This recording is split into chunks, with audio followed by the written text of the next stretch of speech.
The person pulling up in the BMW might have $47 in their checking account. That designer bag your coworker just bought? It costs more than her entire emergency fund. The guy at the bar bragging about his investment portfolio has more credit card debt than actual investments. And the influencer showing off their luxury lifestyle is 3 months behind on rent. A recent study found that nearly half of Americans with credit cards carry a balance month to month. Yet somehow luxury car sales keep climbing. Designer brand revenue keeps growing. The disconnect between what people actually have and what they're willing to spend has never been wider. Welcome to the era of fake rich. Americans now owe $1.28 trillion in credit card debt. The average household carries over $100,000 in total debt. Yet somehow, the parking lots are full of luxury vehicles. The malls are packed with designer shopping bags, and social media overflows with people flaunting wealth they don't actually have. Something doesn't add up. Here's what's really happening. A massive number of people have figured out how to look wealthy while being financially broke. They've mastered the appearance of success while building nothing underneath. They project an image that crumbles the moment you look closer. Real wealth whispers. Fake wealth screams. Once you know the signs, you'll see fake rich everywhere. More importantly, you'll avoid becoming fake rich yourself because these patterns don't just look foolish. They actively destroy your ability to build actual wealth. Let's break down the 10 signs someone is pretending to be rich. The first sign is the entry-level luxury trap. Someone buys the cheapest version of the most expensive brand. The base model BMW. The logo belt from Gucci. The starter bag from Louis Vuitton. They want the badge without the budget. Walk through any parking lot, and you'll spot this immediately. A bare-bones Mercedes with manual seats and no navigation. An Audi with the smallest engine option and 0 upgrades. These cars exist because manufacturers know exactly what's happening. People want the emblem on the hood more than they want the actual driving experience. Here's what's interesting. A fully loaded Honda Accord costs roughly the same as a base model luxury sedan. The Honda has better features, more comfortable interior, superior reliability, and lower maintenance costs. But the person chasing status doesn't want a Honda. They want other people to see the 3-pointed star or the 4 rings. And it doesn't stop at the purchase price. That entry-level luxury car comes with luxury maintenance costs. Premium gas instead of regular. Higher insurance premiums. More expensive parts when something breaks. The base model Mercedes costs significantly more to own than the fully loaded Toyota. Not just up front, but every single month for years. The math gets brutal. Someone pretending to be rich might spend 20 to 30% of their income on looking wealthy. Someone actually wealthy spends 2 to 5% on these same categories. That difference compounds over decades into hundreds of thousands of dollars that never get invested. Truly wealthy people often buy their flashy items after they've built substantial wealth. The fake rich buy the status symbol first and hope wealth follows. It rarely does. The second sign is constant money talk. The person who won't stop steering conversations toward income, investments, spending, or deals they're working on. Every topic somehow circles back to finances, and always in a way that makes them look successful. You could be discussing pizza toppings, and this person finds an angle. Oh yeah, I used to eat that before I started making real money. You mention a vacation, and suddenly they're explaining their travel reward strategy that only works because of how much they spend. You share news about a friend's success, and they pivot to their own achievements within 2 sentences. People genuinely secure about their financial situation don't need to constantly remind everyone how well they're doing. The reminder is for themselves, not you. It's external validation, filling an internal void. Watch for a specific pattern. Talking about money they're about to make rather than money they've actually made. I've got a huge deal closing next month. Once this investment pays off, everything changes. I'm working on something that's going to be massive. Always future tense because the present doesn't match the image. The money isn't real until it hits your bank account. Deals fall through. Investments go sideways. Opportunities evaporate. But the fake rich talk about projected income as if it's already deposited because the reality isn't impressive enough. Another tell is confusing revenue with profit. Someone brags about their business doing $500,000 when their actual take-home was $50,000. Still decent money, but not the flex they're presenting. The exaggeration reveals the insecurity. The truly wealthy tend to be private about finances, not because they're secretive, but because they don't need to prove anything to anyone. The third sign might be the most alarming. The designer item that costs more than what's in the bank account. Someone carrying a $5,000 bag with $2,000 in savings. A luxury watch on the wrist of someone with a maxed-out credit card. This happens constantly. The purchase isn't a celebration of success. It's a costume for success that hasn't arrived. There's an old rule. If you can't afford to buy it twice, you can't actually afford it. If a single purchase represents 2 or 3 months of income, that's not wealth. That's living dangerously above your means while creating the illusion of prosperity. Think about what that bag actually represents. Not accomplishment, not smart financial decisions, just a willingness to sacrifice future security for present appearance. The bag might impress strangers for 3 seconds. The empty savings account creates stress for years. I've seen people finance designer purchases, paying interest on a handbag, making monthly payments on a watch. The item depreciates while the debt accumulates. By the time it's paid off, they've spent 30% more than the sticker price on something worth half what they originally paid. People with actual wealth rarely make purchases that jeopardize their financial foundation. Their luxury items represent a tiny fraction of their net worth, not a significant chunk of their monthly budget.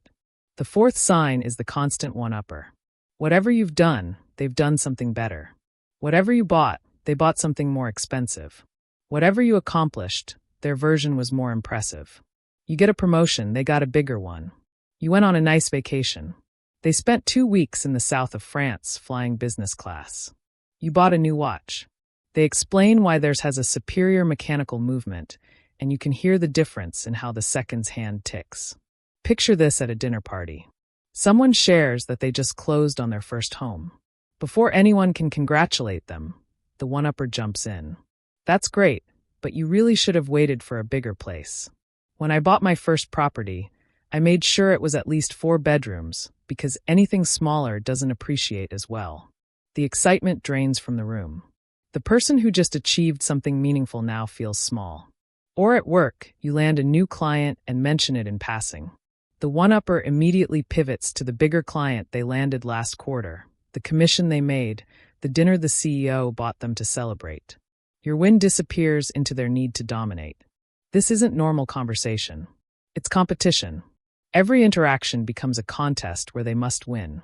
The psychology here is transparent. One-upping comes from insecurity, not confidence. Someone genuinely successful can celebrate your wins without feeling threatened. They don't need to redirect attention because their self-worth doesn't depend on being superior in every exchange. People pretending to be rich feel threatened by any success that isn't theirs. Your good news diminishes them somehow, so they reflexively minimize your achievement while amplifying their own. Real wealth allows someone to be genuinely happy for others. Fake wealth requires constant comparison and conquest. The fifth sign is social media performance. The curated feed of luxury experiences, expensive purchases, and lifestyle content designed to project wealth, whether or not that wealth exists. If someone's money is real, they don't need to document every moment for strangers on the internet. But for the fake rich, wealth only exists when validated by likes and comments. The experience isn't complete until it's posted. The purchase isn't satisfying until others have seen it. Here's the uncomfortable truth about social media. Showing off gets more engagement than showing discipline. A spend $1,000 at the mall with me video outperforms watch me add $1,000 to my emergency fund. The first feels aspirational. The second feels boring. This creates a perverse incentive. People learn that projecting wealth generates attention regardless of whether the wealth is real. So they perform prosperity while building nothing. Nobody posts themselves doing dishes. Nobody films their budget spreadsheet sessions. Nobody shares the 16 hours they spend at home on Saturday because they're saving money. Social media shows highlights, not reality. But the fake rich need you to believe the highlights are their everyday existence. Watch for fake engagement too. Some profiles have millions of followers, but comment sections full of bot accounts saying the same generic phrases. They're buying the appearance of influence to support the appearance of wealth. Layers of fabrication stacked on each other. Meanwhile, actual wealthy people often maintain minimal social media presence. They don't need the validation, and they certainly don't need strangers knowing their financial business. The sixth sign is leasing luxury cars. This deserves its own category because it's become so normalized that people don't recognize it as a red flag. When you lease a vehicle, you're paying for the steepest depreciation years, the most expensive period of a car's life, and then giving the car back. The dealer estimates what the vehicle will be worth at lease end, and you pay the difference between purchase price and that residual value plus interest, taxes, and fees. A $50,000 car worth $30,000 after 3 years means you're essentially financing $20,000 of depreciation plus interest. Then you return it and start over with a new lease, paying those fees and that depreciation all over again on a fresh vehicle. This cycle never ends. Lease, return. Lease, return. Perpetual payments with zero equity ever. Someone who leases continuously for 20 years has made hundreds of thousands of dollars in payments and owns absolutely nothing at the end.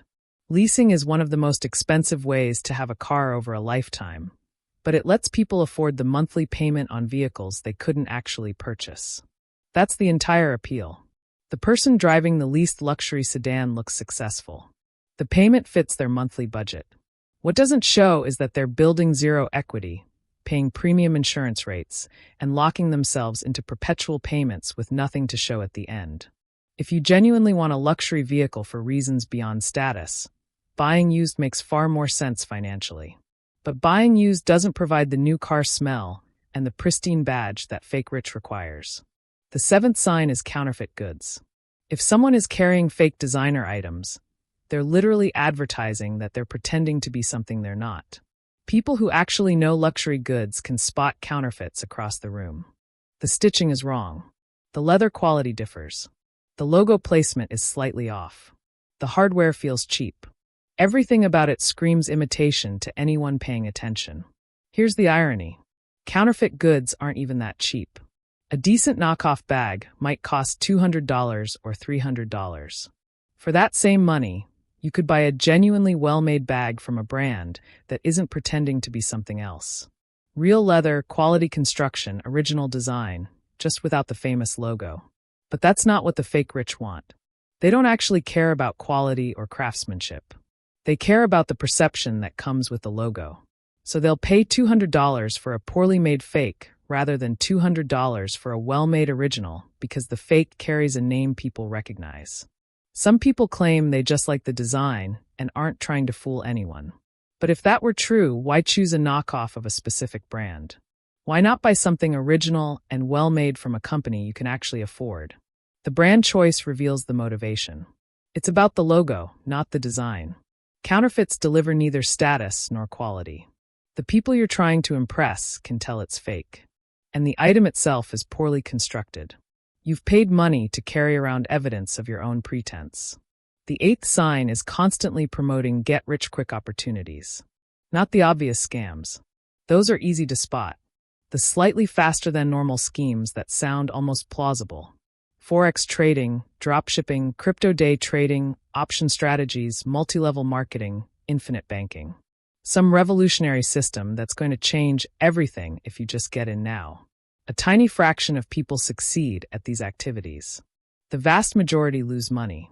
But the fake rich love talking about these opportunities because they operate in future tense. They're not discussing what they've built. They're discussing what they're about to build. The potential justifies the current lack of actual results. Here's how it usually plays out. Someone discovers a new opportunity and goes all in.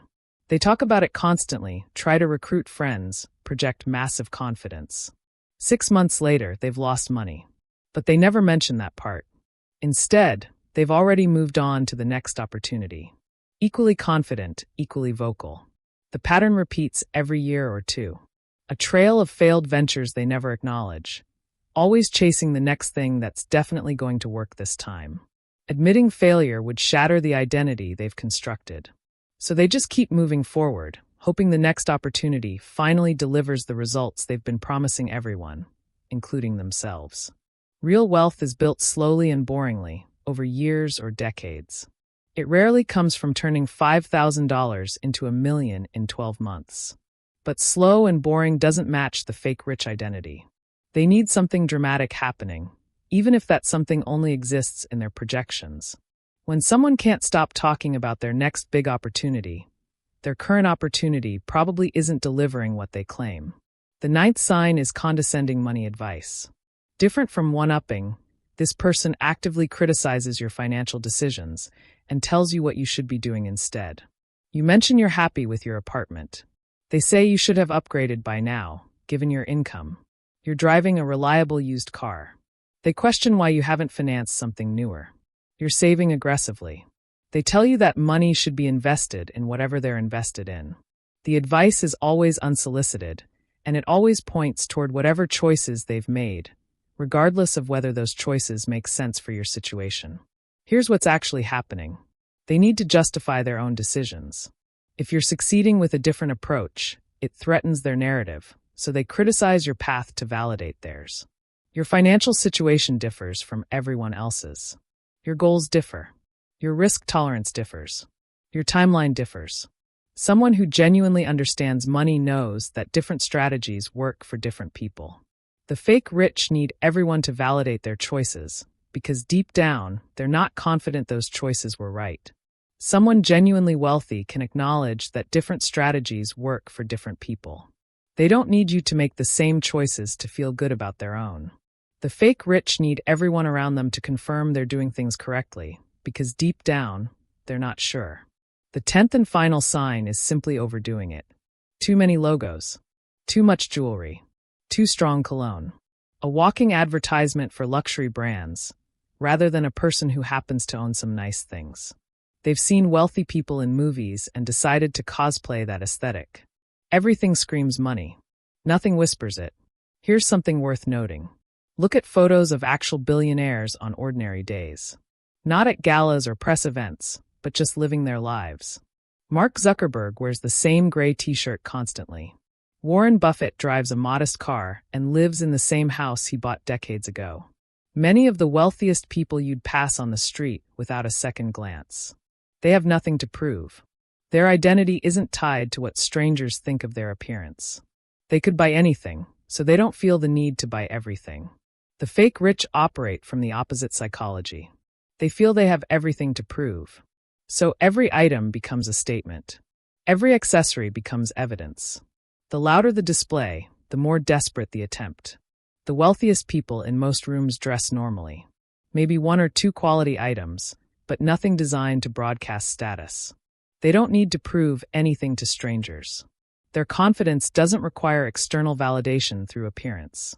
When every single item someone wears is designed to signal wealth, that signal becomes noise. It reads as desperate rather than successful. The effort shows. Actual wealth tends to be understated because it doesn't need to try. Real wealth isn't about what you show. It's about what you've built. The freedom to make choices without financial pressure. The security of knowing you can handle emergencies. The compound growth happening quietly in accounts nobody else sees. Fake wealth is a performance that gets more expensive over time. The luxury car needs maintaining. The designer wardrobe needs updating. The lifestyle needs sustaining. Every month more money flows toward maintaining an image, while nothing flows toward building substance. The person pretending to be rich often ends up poorer than they started. The effort of appearing wealthy prevents the accumulation of actual wealth. They're running on a treadmill that speeds up the longer they stay on it, working harder and harder just to maintain an illusion that delivers nothing real. Here's what separates real from fake at the deepest level. The fake rich optimize for how things look to others. Every financial decision passes through a filter of external perception. Will this impress people? Will this signal status? Will this make me appear successful? The actually wealthy optimize for how things work for themselves. Does this purchase make sense given my goals? Does this decision move me toward financial freedom? Does this choice align with what I actually value? Not what I want others to think I value. One approach builds wealth. The other bleeds it. The next time you see someone projecting prosperity, Look closer. The base model luxury car. The constant money talk. The social media performance. The one-upping and condescension. The designer items that might cost more than their savings account. Fake rich is everywhere once you know what to look for. More importantly, check yourself. Are you making financial decisions based on what genuinely serves your future? Or are you spending to maintain an image that's slowly bankrupting you? Real wealth whispers. It doesn't need anyone to notice. It doesn't require validation. It exists whether or not anyone else sees it. The goal isn't to look rich. The goal is to actually be rich. One path is expensive, exhausting, and leads nowhere. The other builds quietly until one day, you realize you have options most people only pretend to have. Choose carefully.